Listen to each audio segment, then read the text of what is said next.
అందరికీ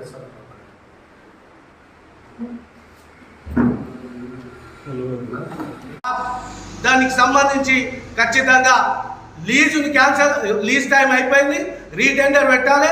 దాన్ని ఓపెన్గా టెండర్ పెట్టినట్టయితే రామాయంపేటకు 3 నుంచి 4 కోట్లు వస్తాయి. ఒకవేళ ఇలా లోపల కనుక మీరు చేస్తే 3 నుంచి 4 కోట్ల కుంభకోణం జరిగే అవకాశం ఉంది. పక్కా చెప్తున్నా, రేపు కలెక్టర్ దగ్గర రిప్రజెంటేషన్ ఇవ్వబోతున్నాం. మేము కలెక్టర్ దృష్టికి కూడా తీసుకొస్తాం. ప్రతిదీ రామాయంపేట మున్సిపాలిటీలో అవినీతి జరుగుతూ ఉంది. మేము మున్సిపల్ చైర్మన్ను రిక్వెస్ట్గా అడుగుతున్నాం, పద్ధతిగా అడుగుతున్నాం. ఈరోజు మీ దృష్టికి వచ్చిందో రాలేదో మాకు అనవసరం. ఈ ఏదైతే బీరసారాలు ఉన్నాయో, ఈ మొటేషన్స్ ఉన్నాయో, ఇల్లీగల్ మొటేషన్స్ ఉన్నాయో వెంటనే క్యాన్సిల్ చేయాలి. ఖచ్చితంగా ఓపెన్గా ఆ లీజ్ను మళ్ళీ 20 సంవత్సరాలకు టెండర్ పెట్టండి. మన రామాయంపేటకు 3 నుంచి 4 కోట్ల లాభం జరుగుతుంది. ఒకవేళ మీరు పెట్టకపోతే దోషి మీరైద్దరు. ఖచ్చితంగా కలెక్టర్ కంప్లైంట్ చేస్తాము.